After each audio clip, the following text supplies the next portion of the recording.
Hello everyone. Very good afternoon to all of you. A very cool good afternoon to all of you because we are in a peak of summer in the month of May. And this is Mitali Agrawal, your host for today. And I look after the business development, marketing, communication, and community engagement at Cybersecurity Center of Excellence. Cybersecurity Center of Excellence, CCOE as we call it, is a joint initiative of Government of Telangana and DSCI, Data Security Council of India, which is an ASCOM initiative. I hope many of you are aware of that. So the whole, Cybersecurity Center of Excellence (CCOE) work with, as an ecosystem enabler with the cybersecurity organization, the user group organization, academia and R&D. We work with the government, both central and state, and also as an industry body, we are open for collaboration. So any of you feel so that anyway you feel so that we can be a platform for you to take your cybersecurity understanding and expertise ahead, do let us know and reach out to us. And we are on all the social media platforms, so you can even subscribe to through our website to us, and we will keep meeting through different session like this.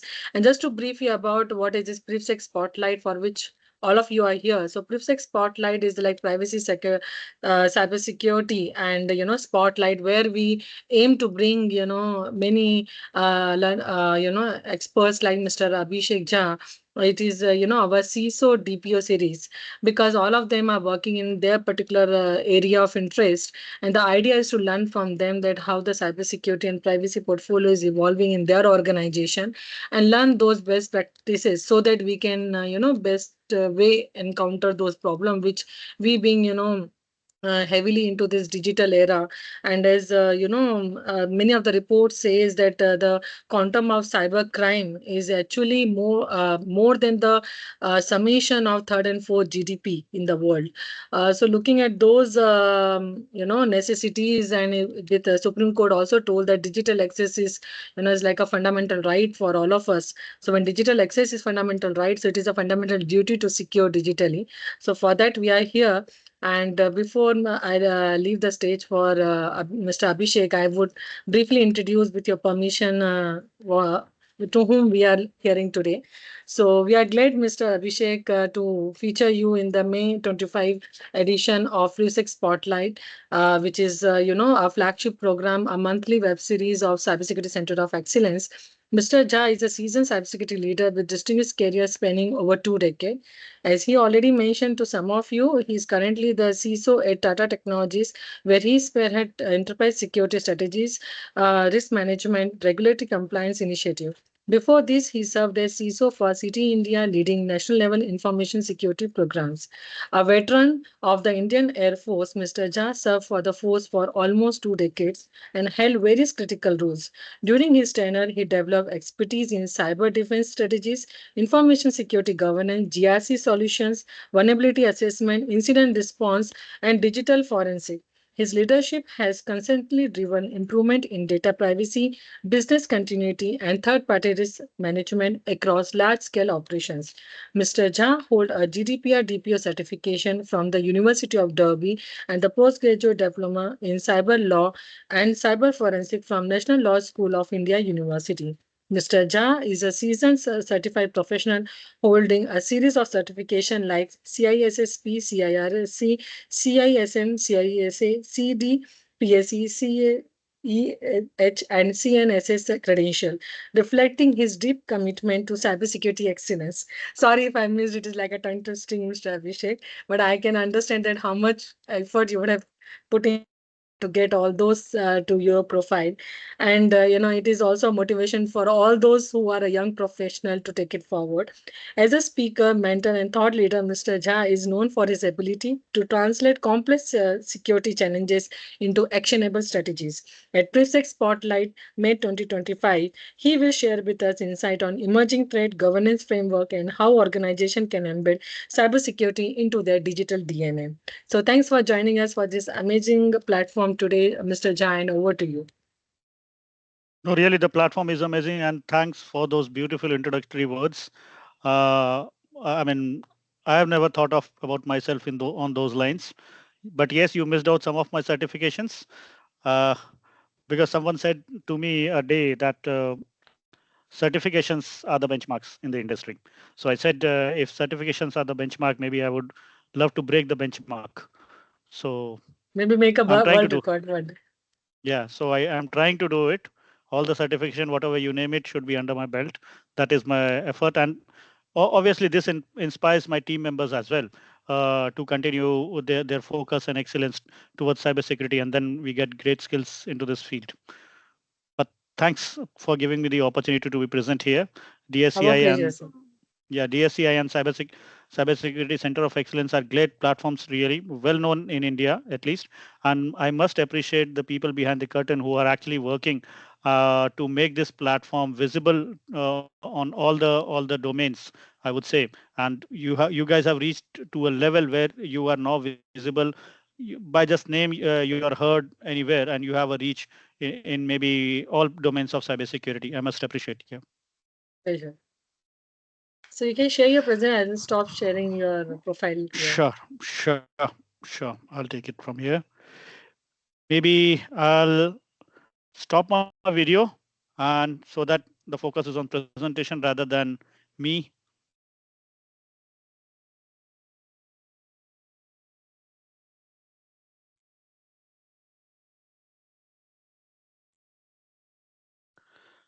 Please let me know if you are able to see the screen. Yeah, it's come up now. Yes, Yes, Mr. visible. Jha. Okay, great. Let's get started then.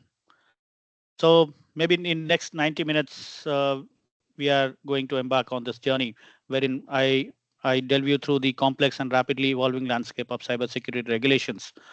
I'll not only focus on India. I'll go for the global standards as well, wherein we would be exploring some of the crucial regulation, dissect what they mean for organizations in India or abroad, discuss some of the practical strategies, review some case studies, and just beyond the rules, we delve into the robust governance frameworks, learn the real world scenarios, and some of the actionable insights which might help you to navigate this challenging domain.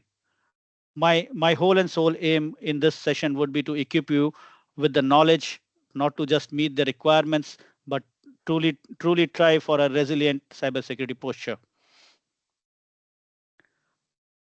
Oh, okay. Now, here's the agenda for today. We'll start with an introduction as why cybersecurity regulations matter, then what it needs for the India's digital growth and regulatory needs. We'll be talking about the key regulators in India, the RBI, SEBI, IRDI. I'm trying to cover as much sectors as possible. Then we'll be doing a deep dive in some of the core regulations, the DPDP, the CERT guidelines, and some of the sectoral regulations, maybe from RBI, SEBI, and all those. You might be thinking like why I'm naming RBI and SEBI more frequently, because banking is a heavily regulated industry. So you'll find the government, the international standards, and all the regulators focusing primarily on banking. But then, nevertheless, we have global cybersecurity standards as well: the NIST, the ISO, the GDPR, uh, the CCPA, and CRPA being the privacy ones. We'll further move on to the compliance risk management standards. As I said, I don't want you to just tick the box, but rather than gain some insights to build a resilient cybersecurity posture. So we'll go through the framework implementation, how the governance on the boards should look like, and what will be the effective role of a CISO. We'll do some case study analysis, and then probably for a best practice and emerging trends. And probably then I'll pause myself to take a questions from you. Do let me know. Yeah, go on. Sorry.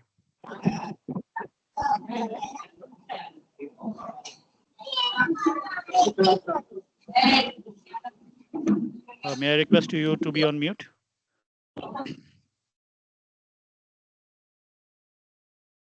So, why cybersecurity regulations matter? Because the cyber attacks are no longer distinct and distant threats. We are in a danger. We are not in a danger because it is about cybersecurity. Now, the cybersecurity attacks have spread into your even to your personal lives. Someone maybe taking over the traffic signals can do a chaos in the city. Someone taking over your phone can do your identity theft. Someone taking over your bank account can do a money theft, financial frauds, and all those things. If you see really now people trying to attack the IoTs, the ICTs, uh, then you get the power outage and all those stuff you might have seen in the recent news as well. So these are the things wherein you feel like cybersecurity is something now a matter. Ask any child who's grown up today, he will tell you that yes, cybersecurity is there. So why we are saying this is because the escalating threat landscape, the sophistication of the attack, the frequency and the impact of cyber attacks, not limited only to ransomware, APTs, and AI-driven attacks. It has all went on to some of the more sophisticated when you say Facebook and all other platforms which Mitali was mentioning. But if you see closely, uh, people run challenges on Facebook and other social media platforms. What these challenges means, let's say there is a campaign of wearing a sari, and then there's a campaign wearing a bikini. What the attacker will do is they will merge all both of these photographs and try to depict something else which you never meant to mean for. And that is the reason the attack has taken a sophisticated way. So to rather than being only a cyber attack limiting to computers, it has went into uh, entering into the personal life of people. Why we need to understand the cybersecurity regulations? Because the critical assets, your personal data, the financial information, the intellectual properties, like you wrote a book, you sang a song, right? It was your intellectual property. The national critical infrastructure, as I said, the grid, the power outage. So all these things are to be managed. How do we manage? So we frame set of rules. These rules are nothing but the cybersecurity regulations which you comply to, and the regulator in turn learns the best practices from the world, does the research, and give it back to you. So it is a continuous evolvement of the regulation. So hence the cybersecurity regulations does matter. There are economical and reputational stakes. As I said, increasing financial penalties, non-compliance, legal liabilities, and severe damage to the customer trust. Why the customer trust is important here. Today, if a bank is failing, take the case of Punjab National Bank and other banks, because some of the other reason you do not want to open a bank account there because you feel that your money will not be safe into that bank. Why you feel it? Because you heard a news in the market that this something has happened in the bank, and those are the reasons that the reputational of an organization goes for a toss. When it goes for a toss, you see a challenge on economical domain that you lose customers, you start getting dent on your revenues, and hence these regulations come into play to safeguard you if you are adhering to. If you're not, then in the interest of the customers, like how RBI did, if you closely remember, maybe 2 years back, Kotak credit cards were banned from operations. So they were not supposed to acquire any new business, and they got a hit for 2.5 years, and then they came out with their credit card business just maybe a few months back. That was because they were lacking the cybersecurity measures what is expected to by RBI. Baselines. This is interesting. In a cybersecurity regulation scenario, why does we need a baseline? We need a baseline because you expect some level of security to be a standard across the industry. I'll give you an example. Whenever you send a WhatsApp message to anyone, what the WhatsApp says, that irrespective to whom you send the message, irrespective who has sent the message is encrypted. And that is the reason you need a baseline. This baseline gives you an assurance that even if I'm not looking after, this is the minimum level of security I can expect. And that's the reason if the regulation has defined a minimum baseline, it will be a good for all the industry across the sector to streamline on these baseline domains. I'll give you a critical example here. Let's say all the organizations are using Microsoft Windows.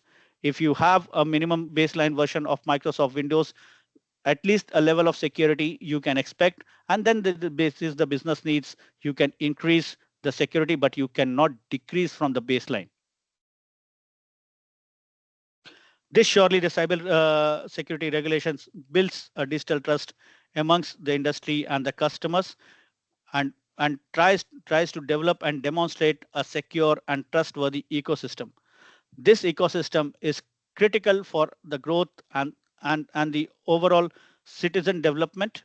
If you look to the European countries from India, you'll always see that they are miles ahead. Why they are miles ahead in terms of development? Because they are more process dependent. They have gradually and steadily evaluated and graduated from their processes, shifting their countries and the organization from people dependent to process dependent. This process dependency is jumps a trust into the people and the overall development of the nation.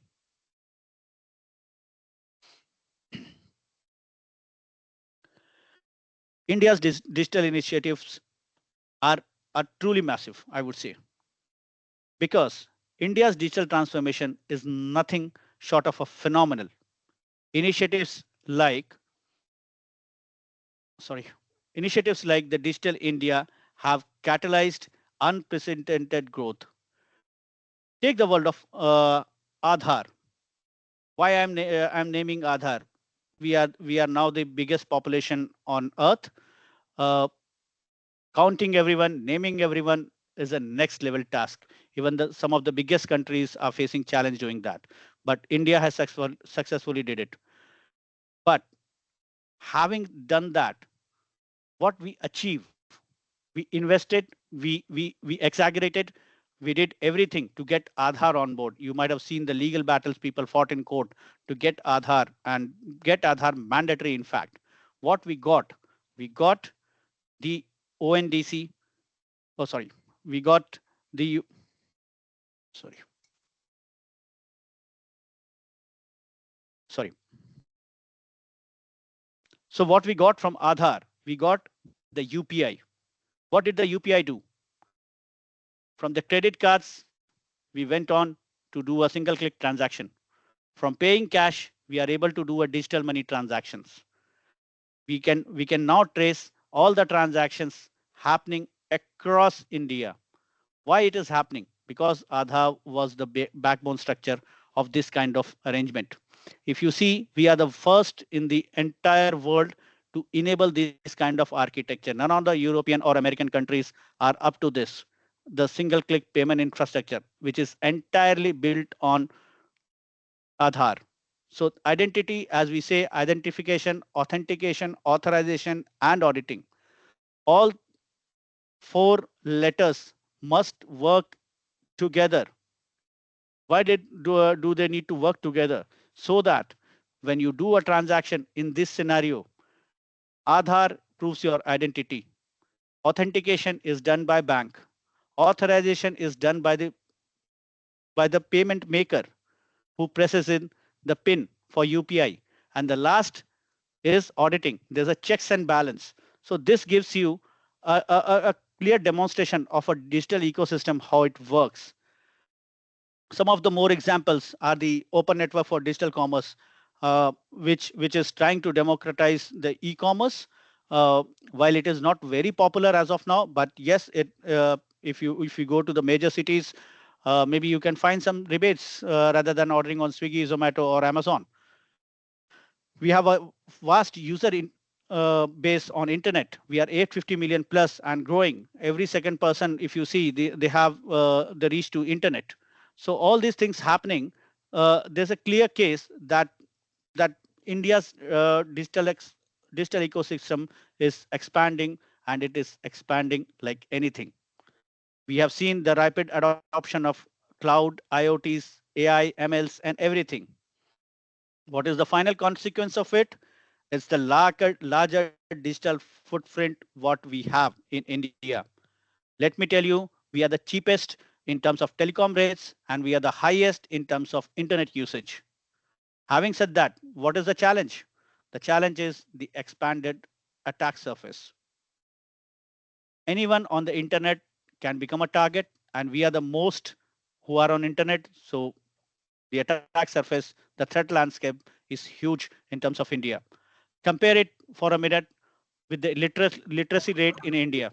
Is where it varies from a most illiterate to the highest one. So that is the landscape we are operating into in terms of a digital ecosystem, and that's the reason I'm saying that the digital footprint is becoming a challenge for India.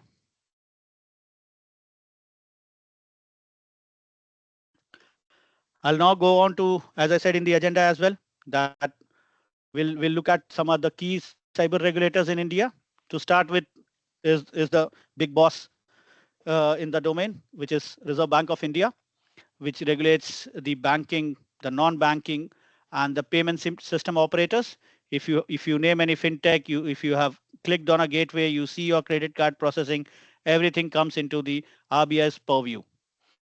The RBI not only regulates the bank and the bank financial companies, it also has impressions on the transactions how you monitor. So they're very good into that domain. They have established the cybersecurity division as a separate and independent organization which visits, schedules, or Yeah, sure. sorry, yeah, I lost the track. Sorry. So this this regulator is massive. They have independent cybersecurity division, the IT examination division, which independently assesses the organization's cyber capability, the cyber resilience, and advises them on their cyber posture. The Security Exchange and Board, Securities and Exchange Board of India, SEBI. If you have read the recent news, SEBI dropped an atom bomb kind of cybersecurity framework, which was known as Cybersecurity and Cyber Resilience Framework, which we will see in coming slides. So this was a massive 250-page circular, which they made it like a mandatory for all the institutions. The SEBI is more effective on brokers, stock exchanges, the mutual funds, and the depositories. If you compare, RBI is a bigger regulator, SEBI is smaller one. But if you compare in terms of money, SEBI is huge because whatever you do in stock markets is directly under the purview of SEBI. We then have the Insurance Regulatory and Development Authority of India. While this sector is small, but plays a huge role as this governs the insurance sector. You have the big daddy in town, that is the Computer Emergency and Response Team. It is the national nodal agency for responding the computer security incidents. It, it does issues the guidelines and the advisories. The guidelines and advisories issued by CERT India becomes a baseline for RBI, SEBI, and IRDAI. Over and above everyone else is the mighty Ministry of Electronics and Information Technology. You see the DPDP Act, you see the IT Act, all those things. This is the ministry who is responsible, brainstorming all those things, gathering inputs, and coming out with a rule set.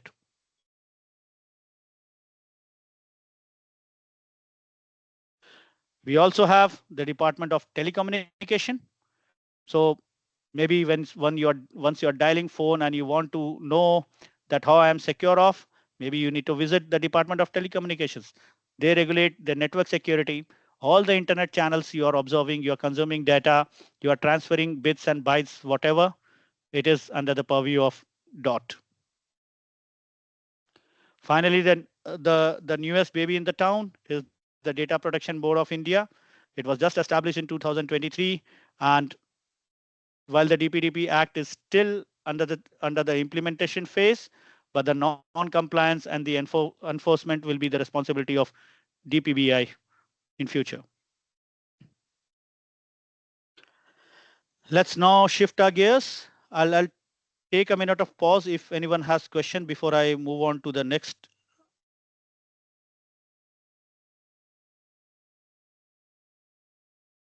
Mitali, if you can unmute people and if they have questions before I move on to the next topic. Mr. Abhishek, if someone has a question, they can raise their hand. Otherwise, we can continue. I drop them text that they can raise their query at the end of the session. Sure, great. I thought So people anyone has must any know. query, you can, we'll take a pause of 10 seconds and you can raise your hand. Yeah, sure. I thought people must not be sleepy as it is an afternoon post lunch session. Yeah, I can understand very wise Sure. understanding of this. Maybe we can go ahead. There is no response as of now. Yeah. So, Sure. uh, Yeah. Mr. Abhishek, sorry, let me be always the scapegoat. I'm a bad man here in the forum program. I always speak a lot. Are you going to cover about risk management in the sense, I mean, it's really insightful so far, overall framework. So you're going to cover specific only to the BFSI or maybe manufacturing, OT security also, or it's only going to be more of IT security? No. So it is cybersecurity. I'll definitely Cybersecurity. go into the risk management, Okay. board Okay. governance, and CISO role. But Okay. I have majorly focused this on banking. I would say the financial sector. Great. But Great. Yeah. but I would say I would like to comment. In fact, not say that having seen both the sides now, the engineering domain and earlier the banking domain. I believe the engineering, the IoT, and all those stuff you said, these are more unregulated areas, and a self effort will be needed because the regulators, while they are heavy in BFSI sector, we have not seen stringent rules on the other side of the domain.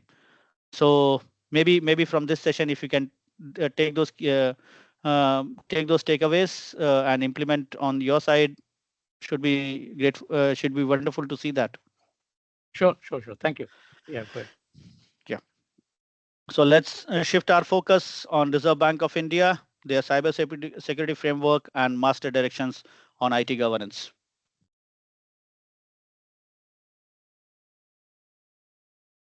So as we saw earlier, that RBI is primarily for banks and non-banking financial companies. So the regulations they released, the master directions they have framed out. Last they released the master direction was 7th of November 2023. These master directions primarily guide the framework, IT framework, and cybersecurity framework, mandating a CISO to be appointed, or let's say the board level meetings, the representation of CIO, everything they have called out.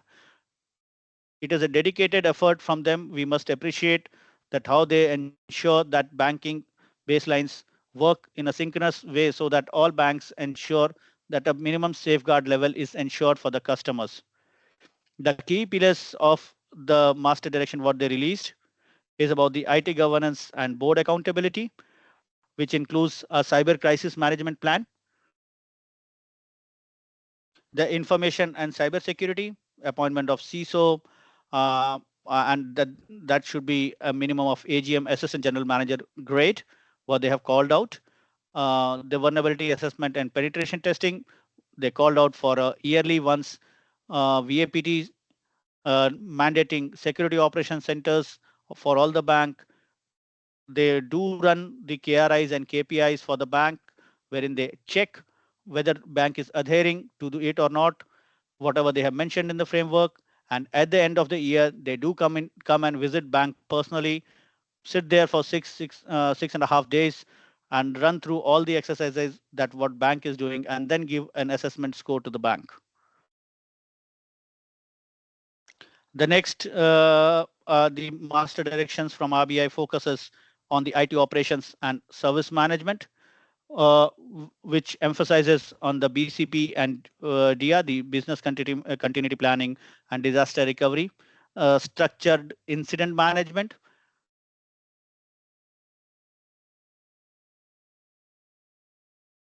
and then these reporting and the reporting of incidents. So the framework, if you see, if you have worked with RBI in your career with in any of the bank, so RBI maintains a portal wherein all banks are expected to submit their responses, notify the RBI in case of any incident, submit the root cause analysis. So RBI has put a lot of effort developing that, and in the behind AI ML engine has been put on by RBI to ensure that whatever data they collate gives a meaningful information about it.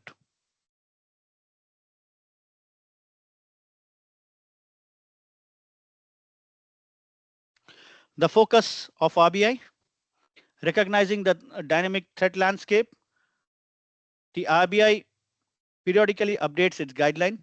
The direction has emerged or were emphasized around 2023, as I said, precisely the 7th of November.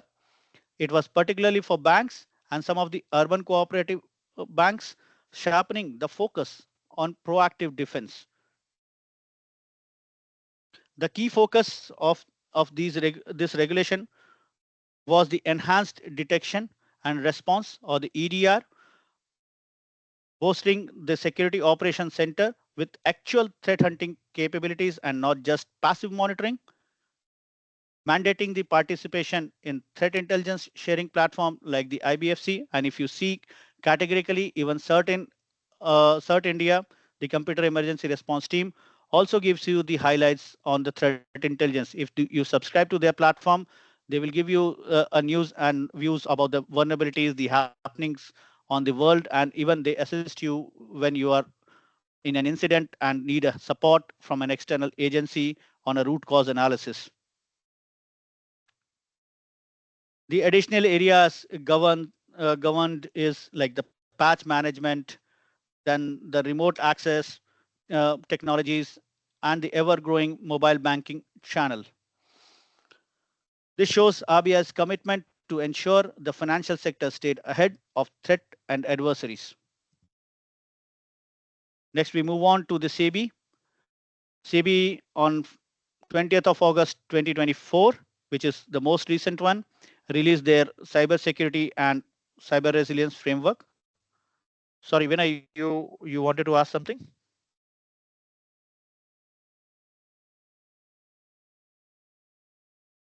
Vinay Uh, Rana. um, there is one question actually from Yeah. Mr. Umang saying that to cover international standard and best practices as well as for RBI framework. It will be there. That is the concluding part of this presentation. Okay, fine. So Okay. Abhishek, I had one question. So I was Yeah. not able to unmute myself.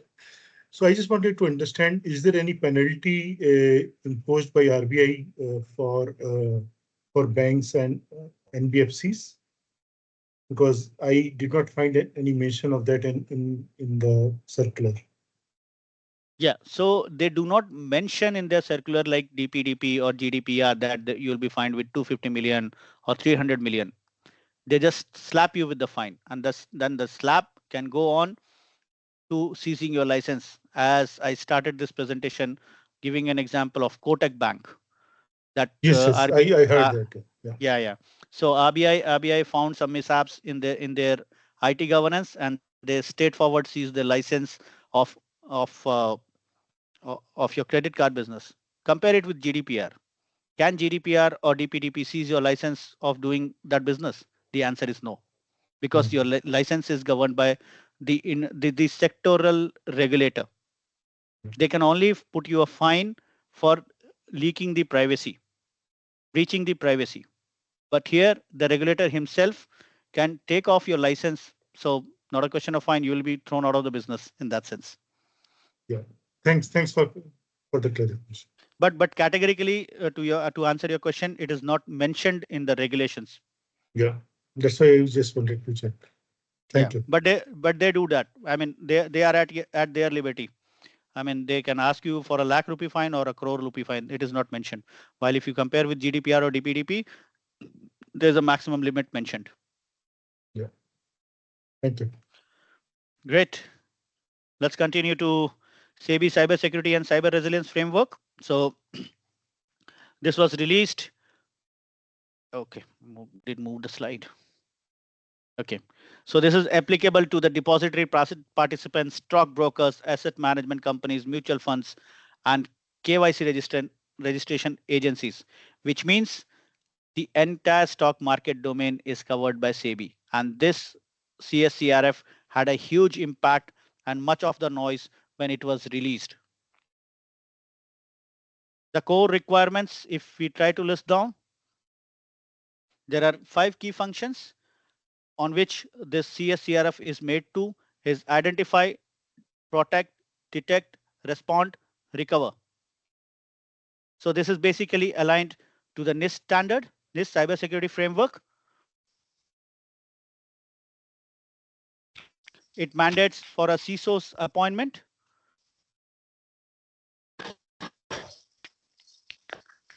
Sorry, you have a question?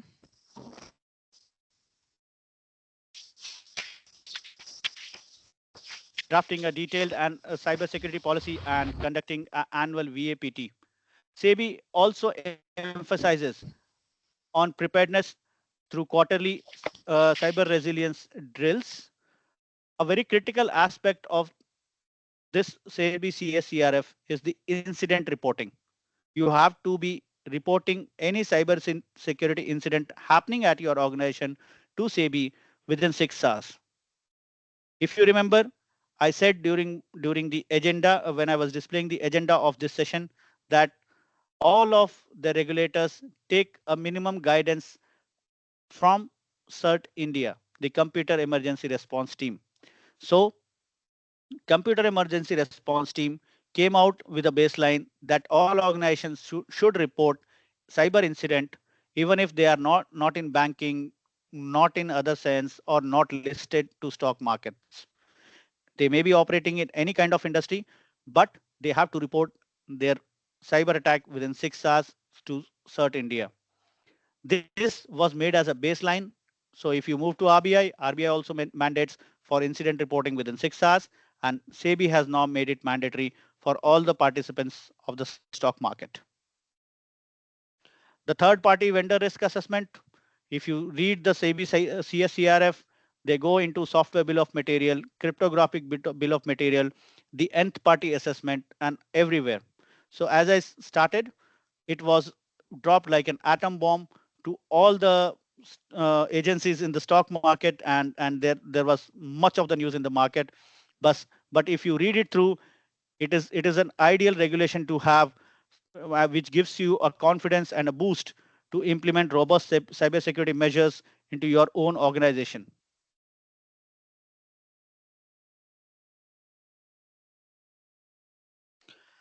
It also has some data loss prevention mechanism mandating a DLP instance to be installed and all those things. Okay, it's now time for a case study. Let's see an illustrative example. It is not an actual organization. So if then I'm trying to put a disclaimer that if an organization is named here, it is for an illustrative purpose. It may not be in real. It is just an imaginary from my side, trying to give you a real view how it looked like. Yes, Sai, I see your hands raised. Yeah, could you go back to the previous slides? I mean, you mentioned about UCS, right? I believe it is pertaining to corporation banks. The previous slides. RBI, you are saying? Yeah, RBI. So there you have mentioned that they need to be this one. You mentioned that they need to be a CISO, right? So UBS do not have that budget to hire CISOs. Whether there could be a virtual CISOs proposed to UCBs, and can it be as an encouragement for them to have a virtual CISO, and that can be a tick in the box for them from RBI? So SEBI is a bit flexible on that part, but RBI not. What you can rely is, even if you are going for a virtual CISO, you have to name them for your organization. Ideally, a virtual CISO is not entitled to sign a document. He is just appointed as a consultant. But growing the demand of a virtual CISO, not every organization is able to afford and onboard an actual CISO. But I've seen RBI accepting these kind of requests. Without acceptance, it will be difficult to just onboard a virtual CISO for the banking sector. You're talking about the unscheduled commercial banks. Is that Exactly, understanding for correct? the corporation banks which have hardly a revenue of 100 to 1,000 crores a year, for such banks. So No, RBI does give exceptions, right, for them, for virtual CISO, if they put on a note. Yes, but I have not seen them accepting it. but they have just, in my opinion, they have just closed their eyes, because you then name them as your CISO. If you go and read the regulation, it doesn't call out an employee to be a CISO. They just say that you should have a CISO, and then you have the opportunity to give that kind of application to RBI. But in this case, earlier, before 7th of November 2023, there was a case that rule sets were different for UCBs and commercial banks, scheduled commercial banks.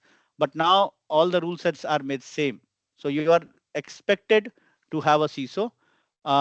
If you're not having, then it is a challenge, because the organization where I've seen virtual CISOs, they land into trouble because the CISO do not have an ownership. You want someone to have an ownership. So a recent development, what I see, all the UCBs, even if the capita size is of 100 or maybe 200 crores, they do appoint a junior experienced guy, the CISO, to have that responsibility and the commitment. Does Okay. that answer your question? Yeah, absolutely. Thank you. But it is not documented that you will get a leverage. Okay. Yeah. So we have covered SEBI. Does anyone have question on SEBI before I move out? Thank you. So we were discussing about a case study. So we are taking example of Alpha Securities Limited. Again, this is just a name. This is out of the dreams, not in actual. If it is coinciding, please forgive me for that, but just take it as a reference only. So what has happened? They delayed the reporting of data breach, reported after 24 hours, while the regulation says as 6 hours. What has happened into that incident? There was no multi-factor authentication on critical system, while the regulation mandates for it. They didn't had the IEEE mechanism fully incorporated, and hence inadequate logging and monitoring mechanisms. And they did not conduct a VAPT in the recent time. This was the issue. Now let's see what SEBI did.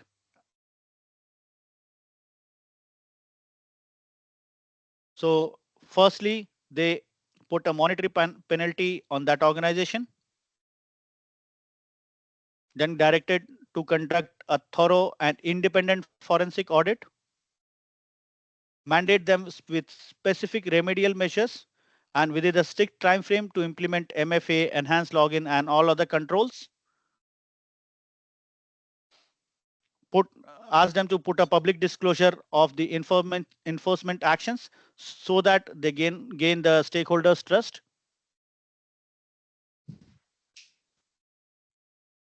What is the lesson learned here? Regulatory timelines are not negotiable. And why I'm saying this is, just compare two sides of the box. Can anyone opine how much would you have spent if you could have done a proactive remediation of this issue? Let's say if you have implemented MFA as per the regulation, you could have enabled logging and monitoring and go on conducting VAPT. Is there anyone to take the chance? Yeah, Which maybe a one? few lakhs, Yeah. few lakhs annually. That's all. The Yeah. IAM, PAM, and then VAPT on an annual basis twice a year. Yeah. Shouldn't cost them more than maybe 20, 30. I mean, depending on the size of the organization, but yeah, Yes. average size could be 30 to 50 lakhs per annum maximum. Yeah, definitely. And thanks for answering it. Definitely. So if you see precisely what they have paid to SEBI, the reputational loss they got in the market, and the public disclosure they had to made, and then regain people's confidence to continue and operate the business. It is really stressful, and the amount they paid was 5 times, and even sometimes in some cases the 10 times they could have actually spent on implementing these controls. And hence it is said that proactive compliance is far less costly than a reactive remediation, because You can remediate, you can go and purchase the tools, but you cannot go ahead and cement your reputation what you have lost in the market.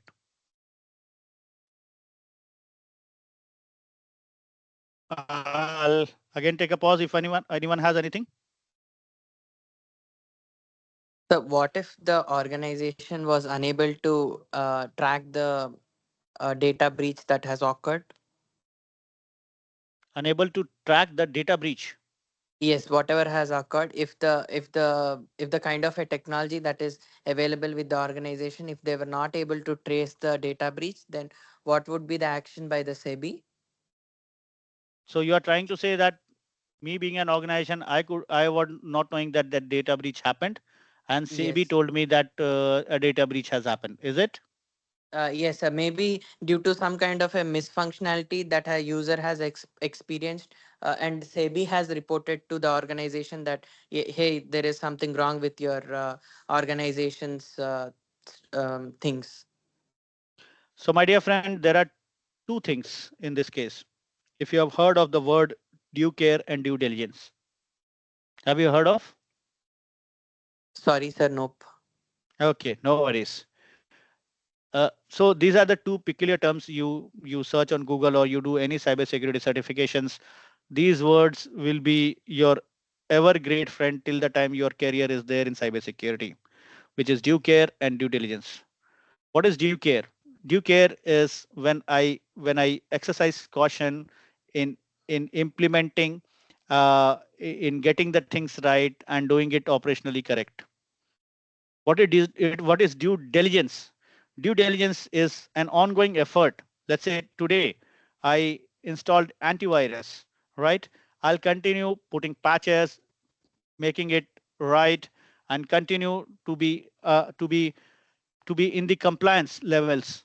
So these due care and due diligence does demonstrate my intent, right?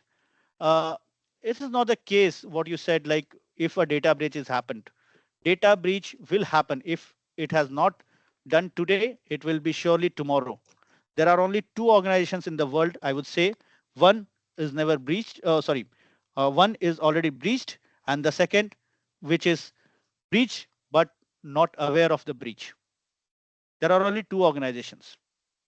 So if you are able to prove that all the intentions, all the efforts were to safeguard the asset, but still, because attackers got a superior talent and they could invade, you will be safe. You will not be penalized. Although reputational risk is always there, but at least you will not be penalized by the regulator. But if you fail to demonstrate, then sure, you will be penalized. If you read the news, even the CEOs have went into jail failing to demonstrate their due care and due diligence. Does that answer your question? Yes, sir. Okay. I saw the other gentleman raising hand. Abhishek Umang here. I have Yeah, one please. question related to reputation part. RBI and SEBI also enforce for the cybersecurity insurance. So Hmm. in the previous slide, there is no information you have discussed about. So could you please share some lights on it? Okay. Cyber insurance, I would say it is a bit tricky, right? Have you taken life insurance by any chance? You must have taken it, right? Definitely. Yeah. Does it mention something that you should not do these kind of things? Otherwise, your insurance goes invalid. No, my question is related to enforcement. RBI and SEBI both are enforce the cybersecurity insurance as well. No, agreed. Cyber secure. I am coming to that point. Have you taken it, the life insurance? The answer was Correct. yes. Yes. Yes, right. Yes. Now, does it ask for some of the mandatory? Let's say you need to do this kind of. You should not do drink alcohol. If you do a suicide, I'll not pay off. It mentions, right? Yes, it is mentioned. Yes. So doing that kind of safeguard, maintaining that kind of safeguard, is the responsibility of cyber security domain. Cybersecurity domain does not cover business risk. The insurance is a business risk. And that is the reason it is taken by business. And hence, what we are covering, we are covering PrivSec Spotlight, the understanding of cybersecurity regulations. So there is a clear distinguish and demarcation of the roles and responsibilities. Cybersecurity insurance is a business risk and is dealt by the legal angle. Because tomorrow, let's say you are breached, you cannot go ahead and claim that you got breached and hence you need to be paid off. Why? Because you need to demonstrate that you are compliant of your due care and due diligence, and that's how you will get paid off. If I resonate with an example, if you have taken car insurance, a few of the folks are having car insurance. I'll come back to you, Umang. A few of the folks are having car insurance, and they see that if you have a burglar's alarm or something kind of, you get a rebate on your insurance. So this is that kind of. Yes, Umang, please go ahead. Such many of the organizations like cooperative bank and the scheduled banks, okay, they are not able to perform the VAPT regular basis. Similarly, they are not able to hire a CISO as well. Okay, so are they ready to pay for the cybersecurity insurance as well? No, that is the reason I said. That is the reason I said it is dependent on the risk appetite of the business. It is a business risk you are trying to encash through an insurance. So my question is the same. So why RBI and SEBI enforcing such kind of mandate, okay, which is not applicable or which is not uh, uh, like regularized? Because the banks which is available, okay, they are not ready to pay or they are not liable to pay. It's a very simple question and they are enforcing them. So in India, okay, if I consider the biggest bank is a 60% and the smaller banks are 40%.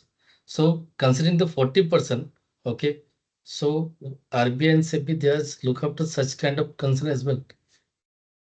I'll tell you. Uh, Tell me a scenario. What is the maximum can happen in case you have a cybersecurity attack? What is the maximum can happen? Third party risk supply chain. So if it is a scheduled banks are integrated with the any big bank, No. My question is a bit different. I asked, okay, what will a maximum impact of a cybersecurity breach? You are attacked on cybersecurity. What is the maximum you can expect will happen? maximum the financial loss and reputation loss. Okay, but tomorrow you will continue business, is it? After reputation, definitely in India, majority the company they have changed the name and they start the businesses regularly, and it's a Okay. real life example. I'll give you a different example. Okay. There was a cloud storage company. I'll not name it. They got a ransomware attack. The ransomware was more than the ransom asked was more than their revenue, the size of the revenue they were operating into. The company went out of the business. From the very next day onwards, they went out of the business. I'm saying this is the maximum impact it can happen, and this is a business risk I'm trying to highlight. That this is the max it can happen. You are just thinking about the reputational risk, or let's say my systems are down for a day or two, I'll purchase new systems and I'll get it going. No, you can get a break in the business itself to a cost that your business has gone for a toss. So that is the maximum it can happen, and that is the reason RBI, SEBI are mandating for a cyber insurance. They are not mandating you for a specific kind of cyber insurance. Let's say they are not mandating you that okay, at least 20% of your revenue should be of your cyber insurance. At least 50% of your revenue should be of cyber insurance. Let's say if you are in 100 crores, at least 50 crores or 100 crores maximum should be your cyber insurance. Why they are not asking for that? They are just asking for cyber insurance. Why they are doing that? Because they want you to define your risk appetite. Why is a risk appetite needs to be defined? Because if you fail to maintain your risk appetite, you will be going out of the business straight away. Then there is no use of doing a cybersecurity IT, or because the business is not there. IT is a business enabler. Cybersecurity is the guardrail to the business. But business has to manage the risk. IT and cybersecurity are one of the risks to the business. And this cyber insurance takes care of that kind of risk. So I tried to give you an example. If you correlate again, that while you have a life insurance, you take a car insurance, you take an accidental insurance while you had a life insurance, because you want to be protected from all the sectors. Some of the organizations, even I'll tell you, you said about the UCBs. Uh, do you know about director insurance or executive protection plan? Yes, I know. So why they are doing it?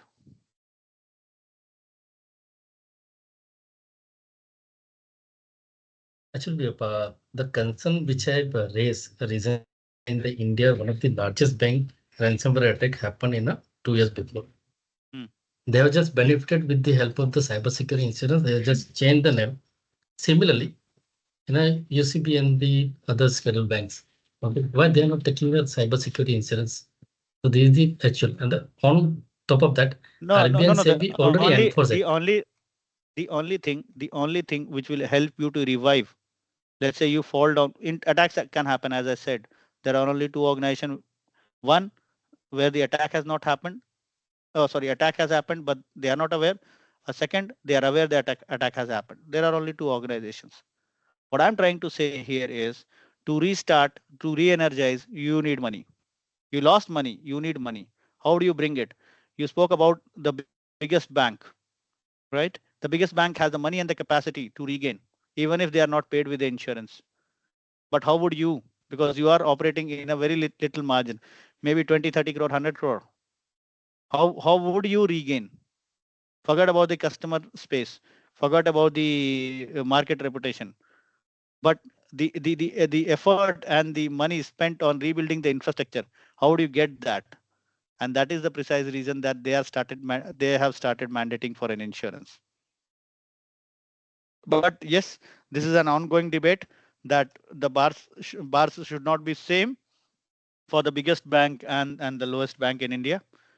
So the metrics should have been different, but that is what we started saying, that cybersecurity, uh, the threat is same. If the customer is holding a 5 lakh account to you as an unscheduled bank and a 5 lakh account to the biggest bank in India, for him the threat is same. And hence this goes by the saying that you should have an insurance. I don't know why if you are opining otherwise, Umang, that we do I not have. completely agree. No, I completely agree. The question I just asked for the forum to awareness purpose only. Nothing else. Agreed. I'd like to add a point here, Mr. Abhishek, if you're okay. Please. On Mr. Umang's very good question, actually, and you really did a very good story. I mean, sense overall explanation and giving examples. So, I mean, since we are in insure tech and we have our own cyber risk modeling, quantifying cyber risk. So, yeah, definitely every bank should go through this process of due diligence and assessment on an annual basis, risk assessment, and also the risk quantification. Because, like as Mr. Abhishek said, Mr. Umang, we also take life insurance, we take car insurance, but we know the value, right? I mean, we cannot put some value to our life. Okay, if we are not there, then what will be the family? What do they need to survive without me? Let's say today it's not the situation, but I'm saying traditionally only the male is a breadwinner, right? So considering that, so I know, okay, I'll say, okay, five crores is good enough. Car, okay, we have bought a 30 lakhs car. Every year it reduces. But cyber, as Mr. Abhishek put it, it's not only the responsibility of a information security team, but overall culture of the organization has to move through towards cyber, including the board, including all the other leaders of other functions. So probably, Mr. Abhishek, I'm sure you are from a banking domain, so I'm sure you have your connects in the RBI or in the banking, maybe probably in any forum, you can definitely bring this up, not just mandating a cyber insurance, but also quantifying and then buying a cyber insurance. There are very few banks in the country. We work with one of the largest, I can't tell that in the forum here. They have a very great process of insurance. And this is not something which they have developed now. They've been doing this for the last 18, 19 years, and we've been there with them for almost a couple of decades. So it's a very good discussion. I think let's go on. I don't want to kill the thunder here. And so short answer to Mr. Umang's question is yes, everybody should buy cyber insurance, but they should buy with information and informed decision. It's not like, okay, I am a 1,000 crore company, so I'll buy only for 50 crore. Doesn't work like that. Cyber is non-linear. Yeah, you need a modeling to actually understand the overall 360 view of the organization, not a attack surface tool as such. Thank you. Sorry, Mr. Abhishek, I took a little longer time. No worries, no worries, no worries. This is the objective of this session, that we interact, and I learn from you, you learn from me, kind of scenario. Yes, great. And I would like to probably discuss offline with Mr. Umang and yourself. Maybe we should get your contacts or email. We can catch up. No problem. Sure. Okay, so let's now shift the focus to the most talked in the town, that is the Digital Personal Data Protection Act, DPDP 2023. To whom it is applicable? Uh, Processing of digital data within India, outside India, if offering for goods and services, or profiling individuals in India. What are the core principles? Lawfulness, fairness, transparency, processing based on consent or legitimate use.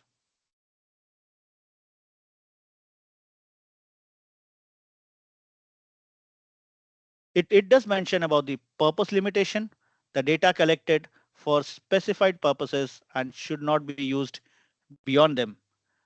The challenge is, how do we make aware the user that you are entitled of these kind? As I said earlier, we have from the most illiterate to the most literate person kind of landscape in India. So getting this implemented, especially the purpose limitation, is the responsibility of the organization, and hence it is asked for a data collection limitation rather than a submission. Looking on to the next is the data minimization. Collect only necessary personal data. Ensure that the data is accurate and updated. This law mandates that you need to retain only the data which you deem to be necessary. And what is necessary is to be clearly defined in the organizational policies. As we were discussing, regional safety security guards are to be mentioned for integrity and confidentiality. And then the data fiduciaries are made accountable for the compliance. So let me ask a quick question. Seeing the core principles of DPDP, can anyone name what it sounds to be? Any bigger regulation which you see this is derived from? GDPR. GDPR. Yes, yes. So this is a true copy paste of GDPR. So they have carried the spirit from GDPR to this regulation, try to make it as stringent as possible, but simultaneously they have given some rebate on the fines, because GDPR is governing the most developed countries, and we are still developing. We are expanding our ecosystem, our business opportunities. So hence, impact of DPDP is a bit tricky.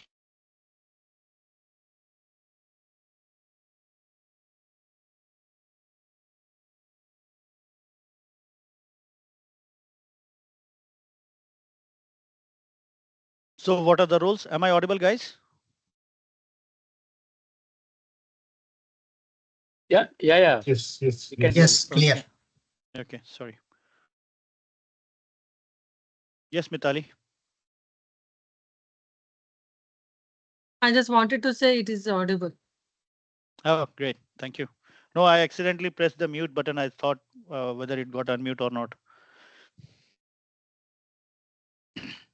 Oops, this slide has gone a bit different. Okay. So data principle. These are the data. These are the individual to whom the data relates to, which is nothing but you, me, and the person.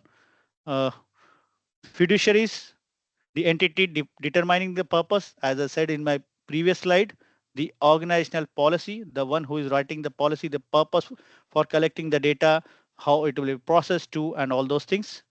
The data processor, so who is acting on behalf of a fiduciary, the organization which does actual processing of data.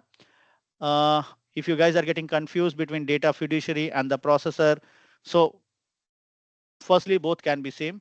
You can be collecting data and then you can be processing the data of your own. There may be different organizations who are doing data processing on your behalf. And then there are examples wherein this can be segregated as well. Someone is collecting data, the otherwise is making a meaningful information about the data, then shipping it to someone else for the further processing and all those things. So there can be in an ecosystem for a single chain, there can be many fiduciaries and many processors.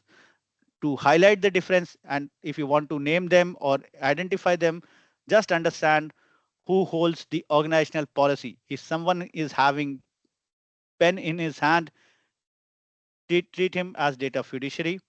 If you see using the tech stack, developing some information from the data, go for data processor.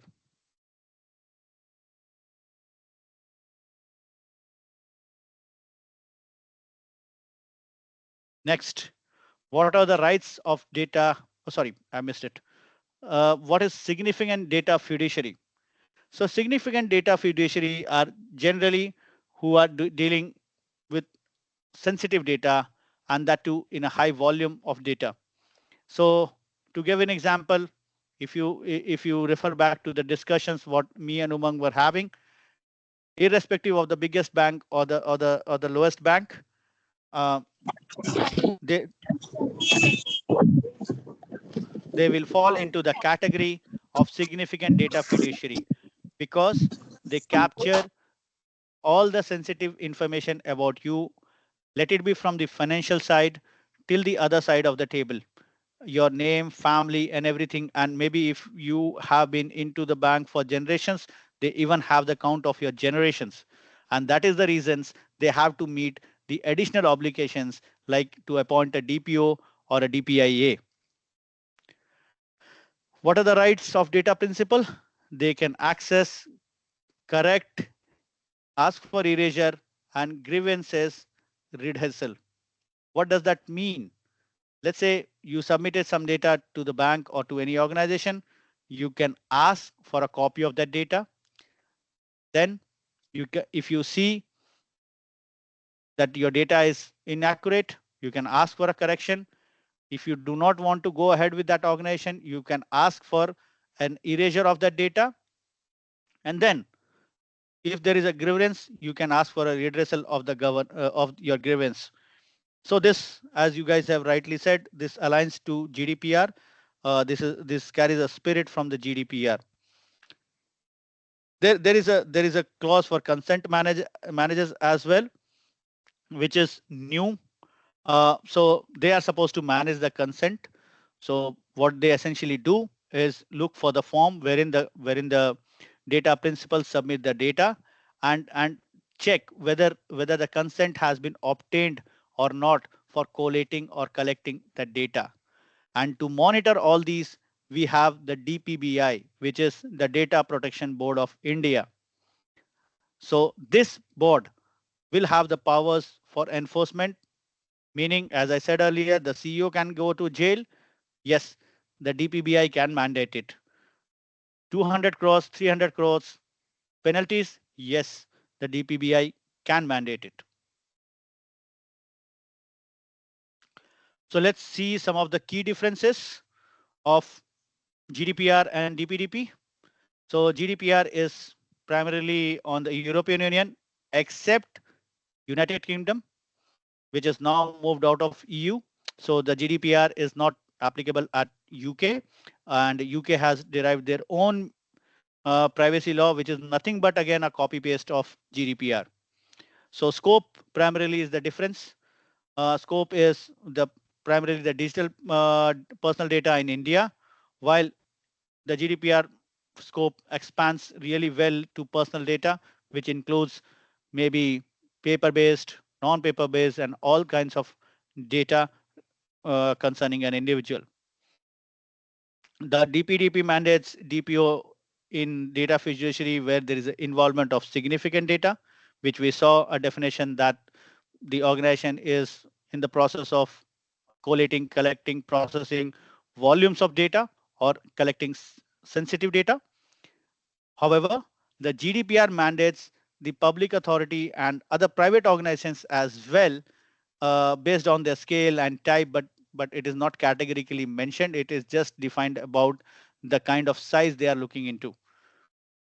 Then you are mandated with a DPO.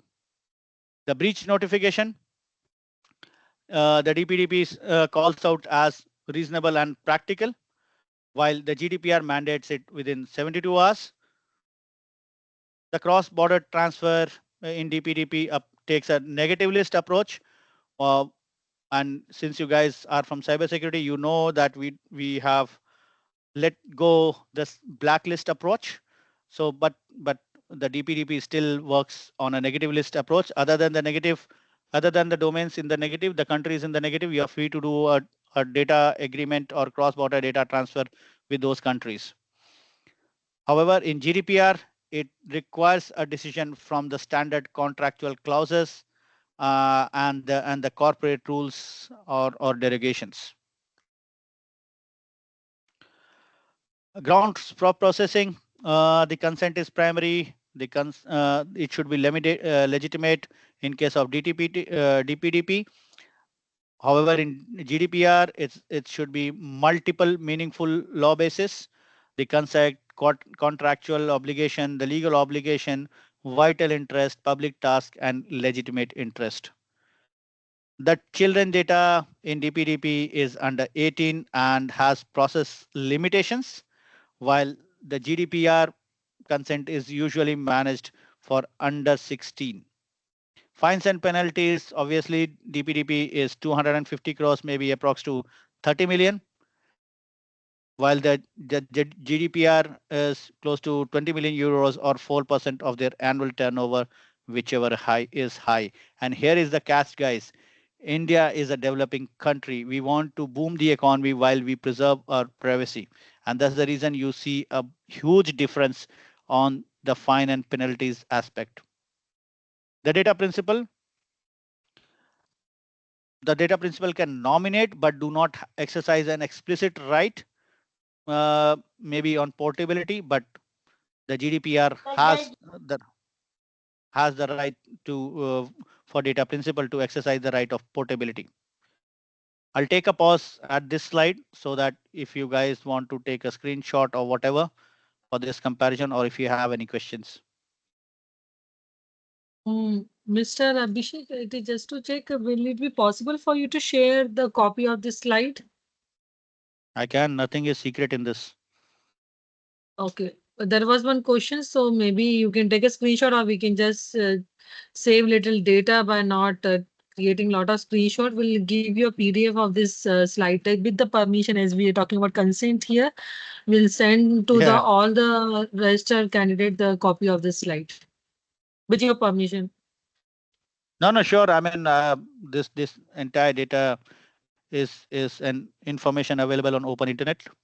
So yeah, but self still the learning. way you know how you have wonderfully curated this information, it is a valuable asset. Many of the time it is like a specific to individual and organization. So that's why. Thanks for your consent. So we will send this. Maybe it will give us more room to have a specific discussion on a specific queries. Sure, sure.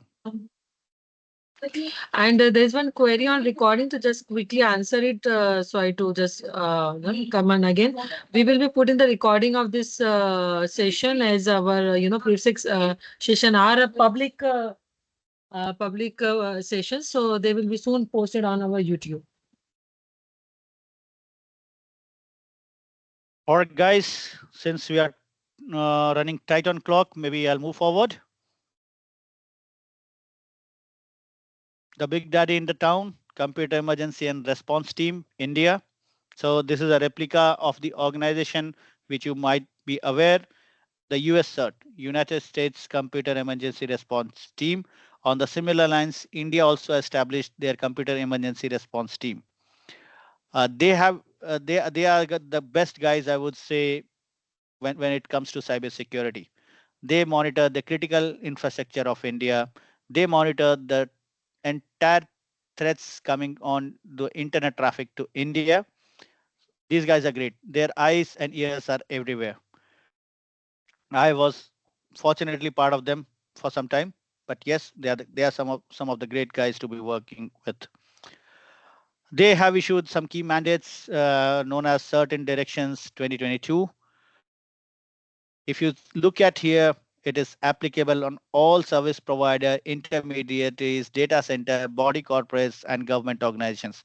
Net, everyone, every organization in India, certain directions are applicable. What it requires, as I said earlier, mandatory reporting of within 6 hours, and they have specifically shared the list of 20 types of cyber incidents which need to be reported. And if you go back to SEBI or RBI, these 20 types you will see there as well. They have certain has mandated to securely maintain the ICT logs, and it has mandated for 180 days of period in India. Why is that? Because when you do a root cause analysis and you want to trace back the attacker, it is very much needed. My slides have gone wrong today, I believe. Okay. Further and going down on the requirements, they have called out for an NTP synchronization, which means all the ICT systems within the organization must have the network time protocol servers, and these servers should be of National Physical Laboratory or NIC, or the NTP servers traceable to these, which means if your organization is not capable enough that you put these kind of servers in house, you can you can take a reference or connect your servers to the NPL or NIC servers, but you definitely need to maintain a network time synchronization so that in case of an unlawful event or unpleasant event happening, you have the accuracy of time. Otherwise, the entire root cause incident or incident remediation goes for a toss. KYC for cloud and VPN users. Uh, it mandates for VPN providers. If you can, anyone name me a VPN solution?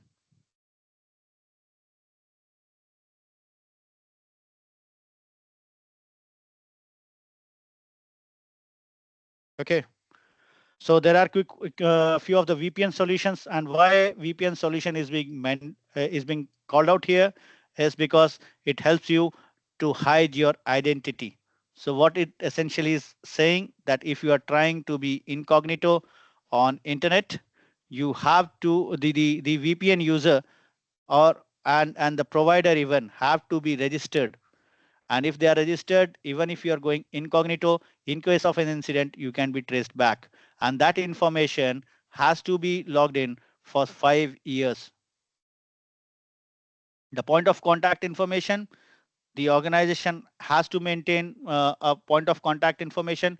If anyone in the audience is a part of the cybersecurity team or is a CISO or a CIO, They know that their contact details are with certain. Again, record of keeping of for virtual assets. Why it is called? Because virtual assets, the cloud scenarios are dynamic, and hence the KYC and the record for financial transactions are to be maintained for 5 years. Before I move on to next, do someone wants to call out for certain any clarity or something else? Okay, great. See, generally, certain, I believe, is only for government and BFSI, right? Primarily. And I don't know, telecom, are they mandated to do the assessment from a certain empanel vendor? No, cert in empanel vendor is a different story, and cert in is a different story. No, I understand. I understand. Okay. Certain is Okay. computer emergency response. Absolutely right. Yeah. But anyway, you covered So cert, mostly. yeah. So cert India. Let's say cert India is an absolute body in India who are thought to be experts in this domain, who are to be trusted in this domain. What you're talking about is certain empanel auditor. So this requirement comes in from your sectoral regulator. The insurance regulator will mandate, right? The manufacturing regulator will mandate. It is not a mandate from cert in. Cert in just certifies an organization to be a certain empaneled auditor. That's it. Got it. If Thank your you. yeah, if your regulation do not mandate for a certain empaneled auditor to do and conduct and do VAPT or cyber audit, you're free to do so with any organization. Okay. Yeah, sure. Going to Thank you. thank you. Next have a look on the some of the smaller regulators. While the telecom is the bigger one, obviously, but the impact you see is a little bit lighter. So the IRDAI to start with. The yes, Mitali. Just on a quick note, actually, someone posted it. What is the process to join certain? So if you can just briefly talk about it. Okay, so there are two things to join certain. First, obviously, a government service. Uh, write an exam, get into it. The second is they do have vendor positions. They take people on ad hoc, and once you get into ad hoc, prove your metal, show your caliber, you can be get into it as a permanent employee. Does that answer the question?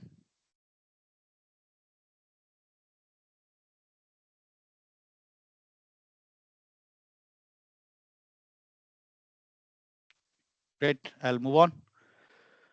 Which government exam, Mr. Abhishek? I mean, any There are particular ministry. name? There are ministry level exams you can see in employment news and all over places. Uh, there are UPSC exam from where people go and then join certain. They are not categorically certain examination, but yes, then people change their branches and join Cert India. The third and the most preferable option is when Cert India calls in for applications for temporary employees, and project-based employees. That is the best way and the most easiest way to join Certain. There's a one more follow-up question is like it suffice the the query of the concern. There's a one more is usually a CISA or of ISACA, DICA of ICA and DISSA of ICMA are accepted information system auditors generally, right? Yes, but not necessarily, I would say.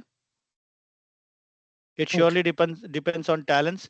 Certifications are always good to have, and they can make you land at the door of the opportunity, but it is your own talent which will let you inside the door. Certification do help you to reach the door of opportunity. Okay, going ahead is to start with the Insurance Regulatory and Development Authority of India, which issued for their first guideline in 2017 and then further updated in 2023. They mandate for a CISO appointment, and this is the only regulator which asks for a CISO appointment, Chief IT Security Officer. So the roles are segregated. A CISO is doing the information security, which is the governance of information security control. But in actual, when it comes to implementation, it is the Chief IT Security Officer which does the implementation. To cite an example for it, if you are defining a firewall rule, the rule will be defined by CISO. The rule actually implemented in firewall, let's say opening a port, will be done by the CISO. The regulator has mandated for a board level approved information and cybersecurity policy, mandating vulnerability assessment, penetration testing, building a comprehensive business continuity and disaster recovery planning, vendor risk management for outsourced activities, and has drafted some good lines if you see together for data security, incident response, and audits. And here comes the previous question about certain impaneled. This regulator does mandate for a certain impaneled auditor to do root cause analysis and audits of the organization. So what is the primary focus? The primary focus of this regulator is about securing the policyholders' data.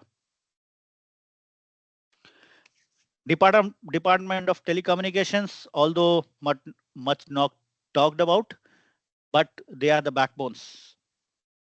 You talk cybersecurity, you talk IT, until unless you have network, nothing is working. Who is giving that network? It is the telecommunication. And who is managing it is the Department of Telecommunications. So they have put this as their license conditions to the telecom service provider, which includes the security conditions, the interception capabilities. I may need not to define it. I may need not to define it, but you can understand what would a lawful interception capability would mean for. They have also come out for a telecom security assurance framework, which gives the minimum security requirements for a telecom equipment, mandating a cyber hygiene checklist. So these are the recommendations for securing networks and services. What is the core area where the DOT is primarily focusing? They focus on the network security, resilience of telecom infrastructure, and preventing any misuse thereby.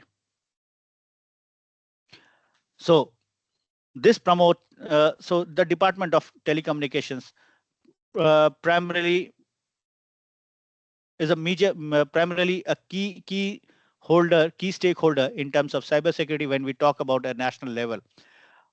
They are definitely a key player in terms of security and resilience of the national telecom infrastructure.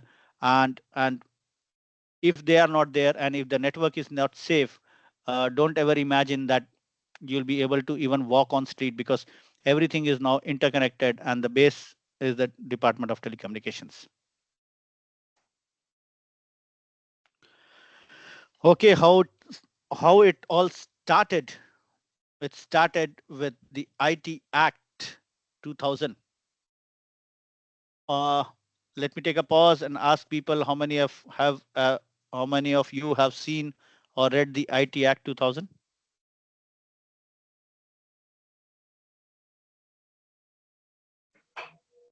No one. Surprising. Hi, Abhishek. I have not read it, but yeah, I'm aware of it. The IT Act 2000. Yeah. So It if you have, covers IT security, IT GRC, and some kind of relatively ISO related audits. yeah. Yeah. So why I said and why I asked even if you have guys have seen is, if you want to see the mother of all the cyber security, the IT security, the IT even, how it was born. It was the IT Act. People back then, 25 years back, felt that something known as IT should be framed in some kind of laws, and that's how they came out with IT Act.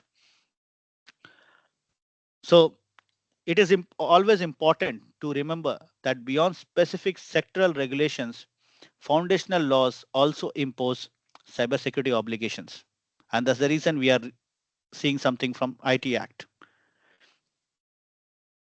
the Section 43A has long held companies liable for failing to protect data. Even before, even today, if DPDP is not there, this Section 43A plays a critical role to protect data through reasonable security practices, potentially leading to compensation claims by the by the by the individuals who can blame the company and get their compensations. Other sections deal with hacking and empower CERT India. If you see section 66 and section 70B.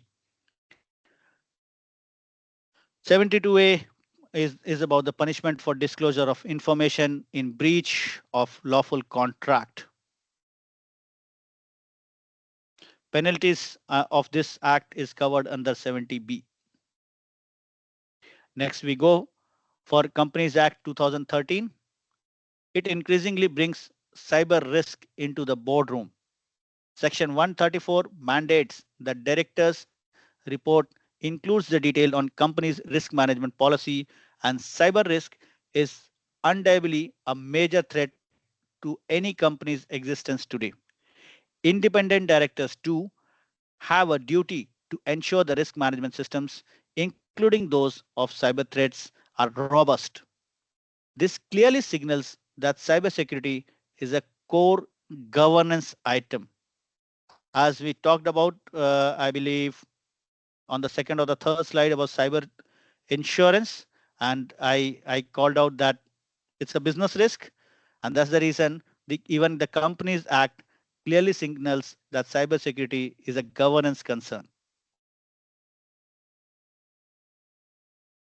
So here is a snapshot of the compliance of all the regulators we covered and what all domain they operate into. I'll not do a reread, but in fact, give you guys an opportunity to ask questions if you have any. In due course, we get other question is it the end of the session, Mr. Abhishek? No. There are more. Okay. Otherwise, in case if we can take a few minutes to talk about how a freshers can start in the field of cybersecurity as per you and privacy. Sure. I believe we have a question from Soumya. First, I'll take that and probably then go to that question what you have said. Yeah. Soumya, you wanted to ask something?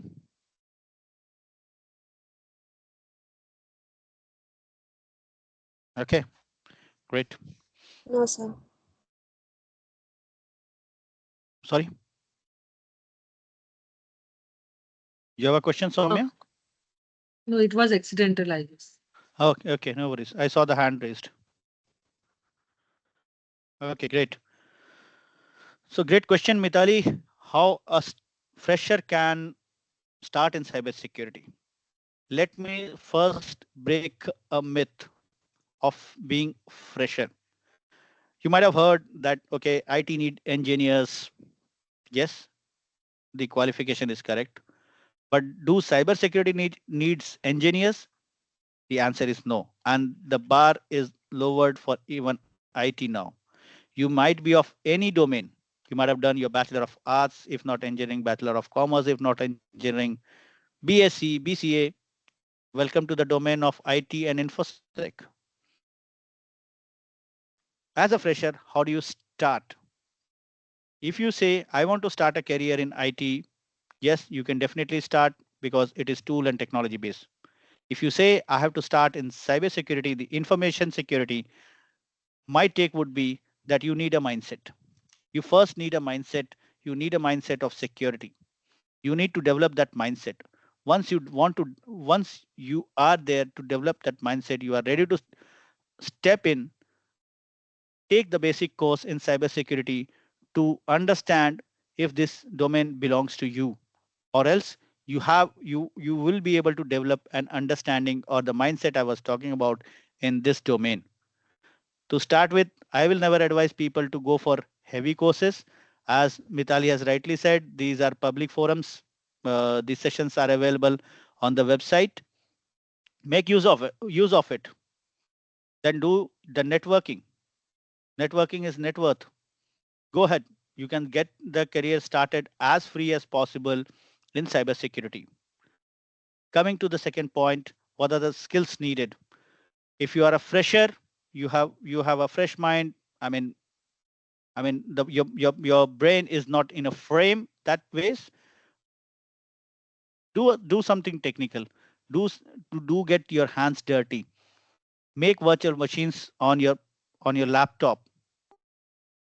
Play around. Try to infect. Try to run commands. Try to read a malware. Try to catch hold of a malware. Try to do networking. All these kind of steps. Give some time. If you are able to do it, nothing like it. You got to start. If not, if you want a structured way to start for a fresher at least, I would say if you have not stepped out of your college, take a networking course first. Before you enter into cybersecurity, take a networking course first. Learn networking. It is the hardcore for information and cybersecurity. Without knowing the network domain, you will not be able to survive here. The next, it would be the operating system. You should know about the operating system, how it operates, how you press a key and how it gets interacted to the core of the hardware, the CPU. Learn the logics, then build them together, and then probably you are good to go to start a career in cybersecurity. If any one of you is interested for a free certification, the ISC Square is giving you the basic certified in cybersecurity to have a flavor how the cybersecurity domain looks like. You can take that course for free, get yourself certified, and probably that will give your resume a weightage to seek a career in cybersecurity.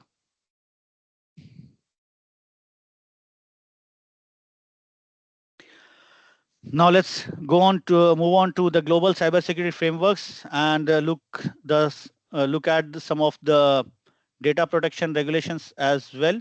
Mr. Abhishek, your slide is not being shared now. Is it? Oops. I was continuing to share. I don't know how it went off.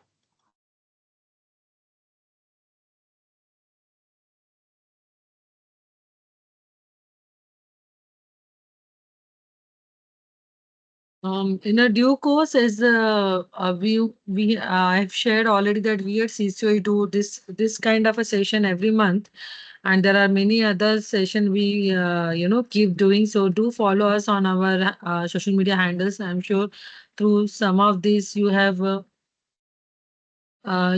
the registered through this session, so we'll keep informing you, but you can follow us. And we also have some of the other flagship program like Great EPSEC Hackathon, where you can try how the real time CTF you can play. And in the month of October we have a full blown similar like this expert led session, which is IDCSS. And so soon other programs will also be launched. So do follow us so that we can abreast you with all this latest and greatest knowledge in cybersecurity. Over to you, Mr. Abhishek. No, someone asked the question, Maybe how do they start their career in cybersecurity as a fresher? And you gave the answer, Mitali. You are giving them the no, platform that's to what I start it. just Yeah. thought. You just told about, there's a lot of free knowledge, and thanks to the, the latest and greatest development of, the webinar is a tool which is earlier only limited to a few WebEx or boardroom. Now it is in everyone's smartphone, right? So that help them to, take their interest forward. And also just to give you heads up, Mr. Abhishek, we are running at 5:19 now. So if we can wind up in another 10 minutes, because the knowledge is Yeah. always infinite. Yeah. Okay. Yeah, sure. Let me know if you're now able to see my screen. Yes, it is visible now. So I thought I'll not be able to take that much time. I thought my presentation will not go more than 30 minutes, but now see, conversations go on. Great. Okay.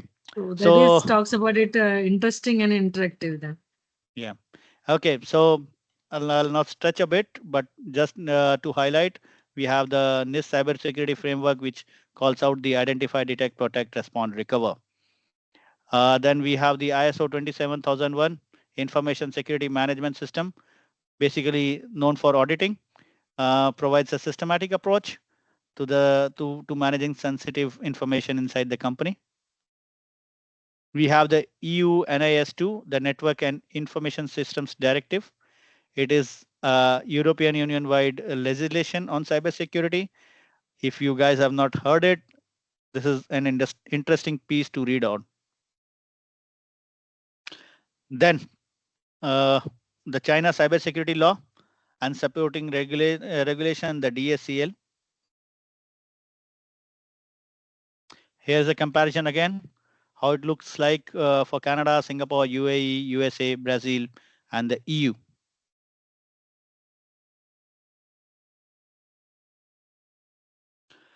I'll spend a few minutes on the cross-border transfer rules, how it evolves in case of GDPR, then the DPDP, and then the China one. So, just a sec.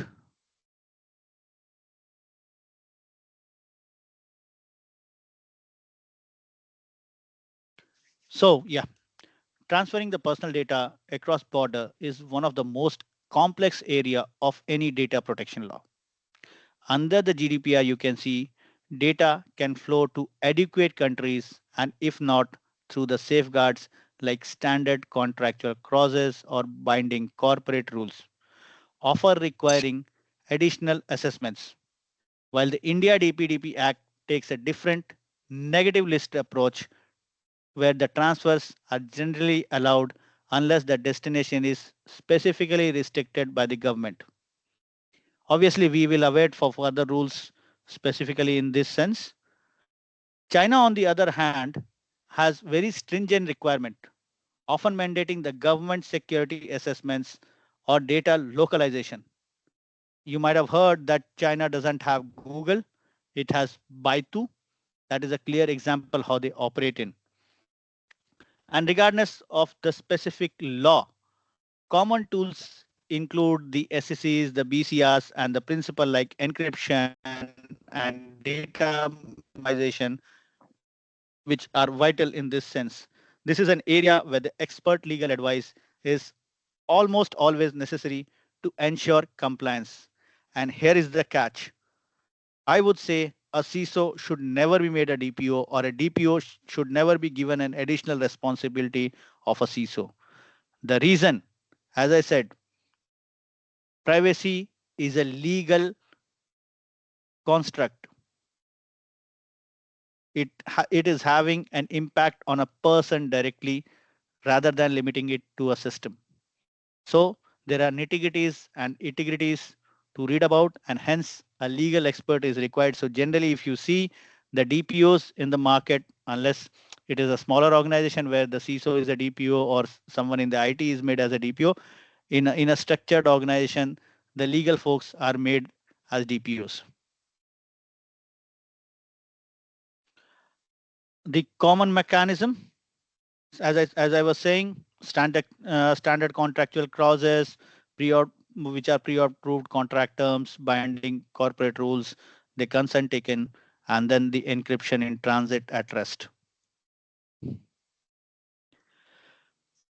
Let's go to the ice on the cake, the cyber risk management framework. So, cyber risk management framework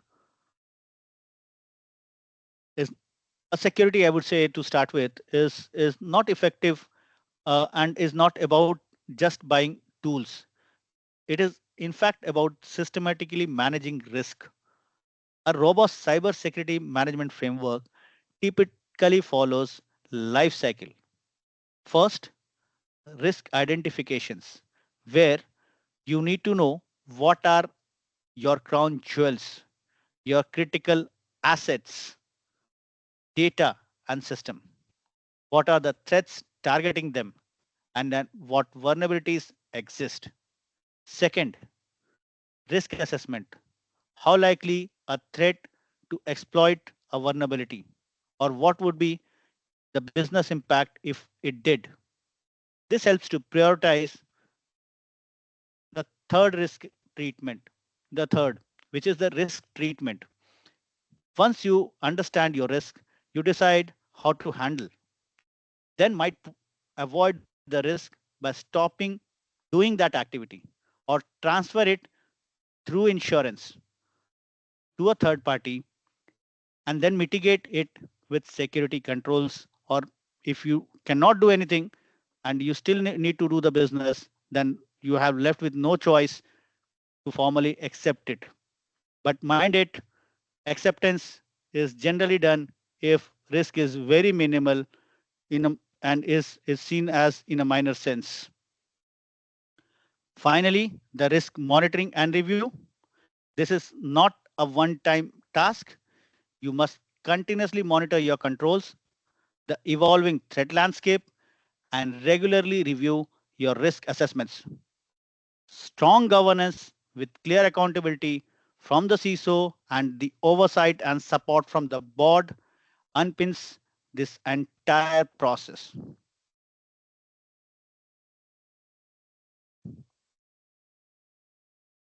Now, let's count on the board and the governance responsibilities. As I said earlier, cybersecurity is unequivocally a board level responsibility now.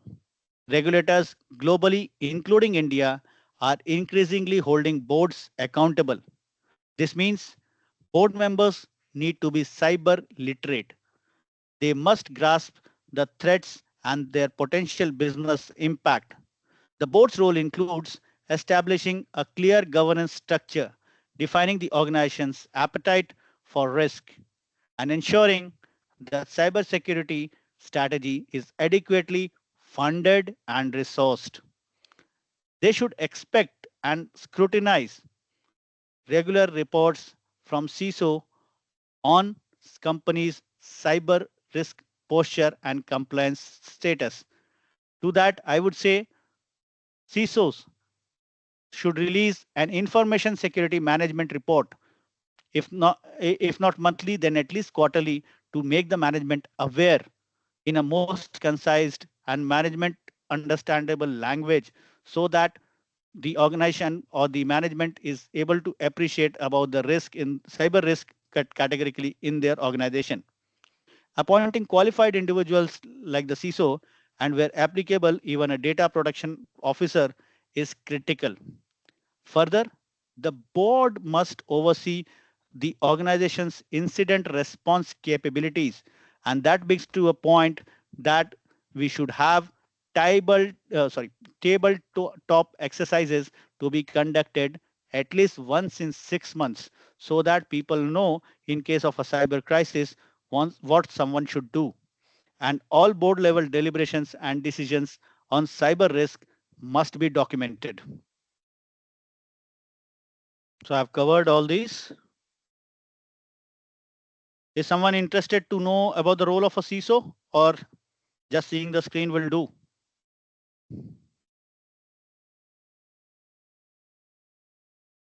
Great. It seems people are okay with role of a CISO. I'll just skip off then. Okay, then the key pillars of compliance. Achieving and maintaining the compliance really rests on several interconnected pillars. The first being the governance and the leadership. This means the board is involved in all kind of, sorry, the board is has empowered in fact the CISO and has documented and approved policies to do it, which can then flow on for awareness and training of for the employees to make them aware of the policies and issue them the guidelines through which they can work upon, and then make every process stringent and cyber resilient. This can then be monitored by auditing, monitoring, and testing, where you have SOC, VAPT, internal, external audits, multiple compliance check, IR, and DR drills. The incident response and management, this is the gray area I would talk about in any organization. That I'll give you an example for that. You have taken a best stock in the world, maybe the best platform you have heard of, the XIM and all those things, AI ML ops, which means you have purchased a Mercedes but you have not hired a qualified driver to drive the Mercedes. What will happen? The Mercedes will get stuck on road, and that is how it is actually happening in a real world.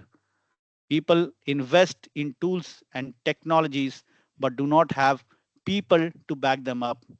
And that's the reason while you need to have a well defined plan, you need to have a trained team, communication protocols, and well documented post incident review.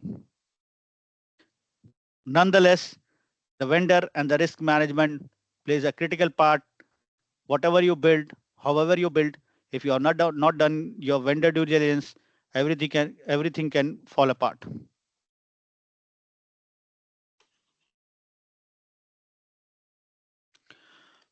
People know compliance as part of GRC, just a ticker box. Please do not do it.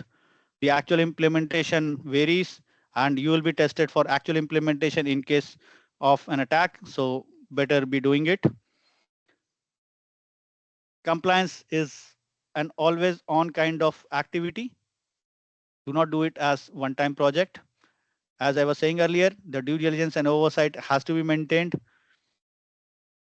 Insufficient and ineffective training is a painful activity in an organization. If you are doing your if you're doing your work just to tick a box, maybe you don't know. Uh, to give you an example, let's say fire has sorry.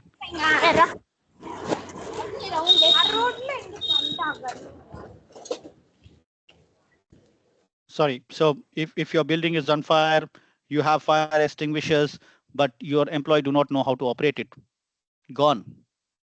But and in cybersecurity, if your employees are trained how to get how to defend from a phishing attack, you save millions and billions, not needing a tool but your employee. So human, while they are the weakest link, they can be the strongest link, and the connection between the two is training.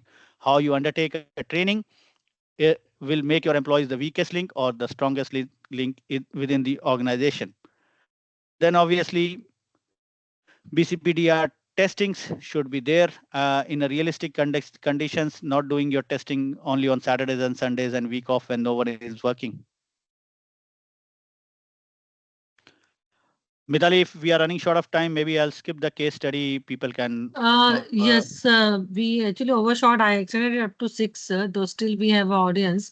So maybe if you, for a benefit of time, since you have already taken many of the questions upfront, so there's a one question about if you can touch upon a group CISO thing, and you can just quickly run through your slide so that audience is aware of what they want to, what you are wish to cover, and maybe they can write to us or connect with you directly, and No worries. They will take they will them. get a copy of the slide. I would really be interested in spending maybe 5-7 minutes if they want to ask a question and not got an opportunity till this time. Yeah, and one more thing, just it's my personal belief that data, pollution, I can say. So since the Yeah. entire session is recorded and you have already run through the slides, so we will not be sending PDF unless and until there is a specific need to some specific person, because the screenshot of the YouTube can be easily taken, or you can rerun the YouTube anytime. So if someone has specific requirement of PDF of this, I will take it with consent from Mr. Abhishek. And once you write to us, I'll send the PDF instead of doing a mass mailing to all the registered candidate of 400. So please make a note of it. You can write to our official ID. I have already shared that. And our official WhatsApp number.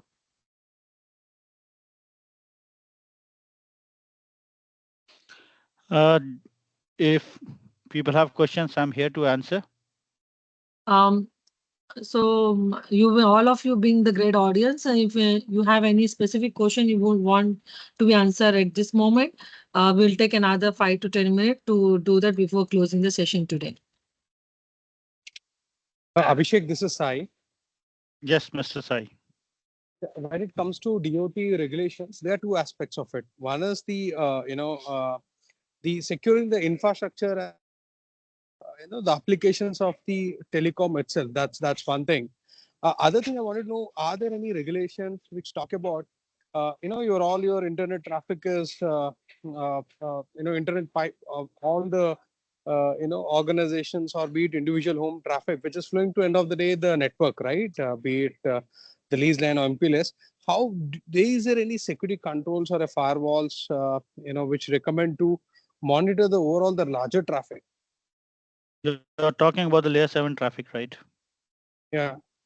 Yeah. So while the regulator has very little, or the telecom provider or the ISP will have a little on layer 7, right? But yes, they do have the capacity to monitor, and that is In the terms of, can we assume that there is a firewall which any of the service providers or OEMs provide at that large scale, which can handle? they have firewalls. They have the best of the networking devices you have ever imagined, I would say. They are the core network Okay. providers, right? Mhm. So that's the reason I'm saying they can monitor everything, and that is the reason, if you want your organizational safety, a cyber hygiene we were talking about, do ensure that you are encrypting the traffic when it leaves your organization. The core Okay. router, the external router, there you should implement encryption. The border gateways what you're having should be encrypted, so that when you are traversing through the internet service provider or the telecom provider's network, you are secured, because no one is guaranteeing your security on that channel.